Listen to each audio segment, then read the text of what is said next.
ചവറയിൽ wise men ഭാരവാഹികൾ ചുമതലയേറ്റു. വിവിധ റീജിയണൽ പദ്ധതികളുടെ ഉദ്ഘാടനവും നടത്തി. ചവറയിൽ വൈസ്മെൻ ഇന്റർനാഷണൽ സോൺ 3 ഭാരവാഹികൾ ചുമതലയേറ്റു. റീജിയണൽ ഡയറക്ടറായി advocate Francis J Netto, Chavara Y's Men club പ്രസിഡന്റായി ജെറോം നെറ്റോ എന്നിവരാണ് സ്ഥാനമേറ്റത്. ഡോക്ടർ സുജിത് വിജയൻപിള്ള MLA സ്ഥാനാരോഹണ ചടങ്ങ് ഉദ്ഘാടനം ചെയ്തു. Y's Men club president Panmana Sundaresan അധ്യക്ഷത വഹിച്ചു.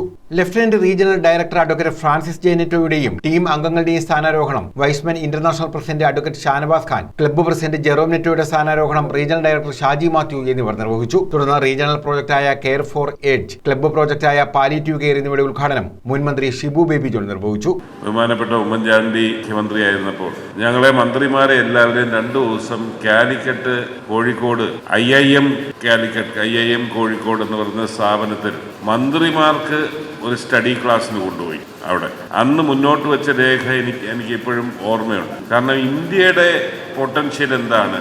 ഇന്ത്യയുടെ പൊട്ടൻഷ്യൽ എന്ന് പറയുന്നത് നമ്മുടെ യൂത്താണ്. ലോകത്തിലേക്കും ഏറ്റവും വലിയ യങ് പോപ്പുലേഷൻ എന്ന് പറയുന്നത് ഇന്ത്യയിലാണ്. പക്ഷെ അതിൻ്റെ കണക്കെടുത്തപ്പോൾ ഇന്ത്യയിലെ ലോകത്തെ ഏറ്റവും വലിയ യങ് പോപ്പുലേഷൻ ആണെങ്കിലും അന്ന് തന്നെ കേരളം ഇന്ത്യയിലേക്ക് ഏറ്റവും ഏജ്ഡ് ആയിട്ടുള്ള ഒരു പോപ്പുലേഷനാണ്. മാധ്യമപ്രവർത്തകൻ ജയചന്ദ്രൻ ഇലങ്കത്ത് മുഖ്യാതിഥിയായിരുന്നു. Y's Men international service director Ajith Babu bulletin പ്രകാശനവും പുതിയ അംഗങ്ങളുടെ induction regional bulletin Muhammad Ashraf നിർവഹിച്ചു. ചവറ നീണ്ടകര പഞ്ചായത്തുകളിലെ കിടപ്പുരോഗികളുടെ ഭവനങ്ങളിലേക്കുള്ള ഭക്ഷ്യധാന്യങ്ങൾ, സാമ്പത്തിക സഹായം, വയോധികരായ കിടപ്പുരോഗികൾക്ക് ആവശ്യമായ ഡയപ്പർ എന്നിവയുടെ വിതരണവും നടന്നു. വിദ്യാഭ്യാസ രംഗത്ത് ഉന്നത വിജയം നേടിയ ക്ലബ് അംഗങ്ങളുടെ മക്കളെ ചടങ്ങിൽ ആദരിച്ചു. ഡോക്ടർ നിധി അലക്സ് നൈനാൻ, രാജീവ് മാമ്പറ, ശശിബാബു, സേതുമാധവൻ, രാജു അഞ്ജുഷ തുടങ്ങിയവർ പങ്കെടുത്തു. News bureau, Chavara.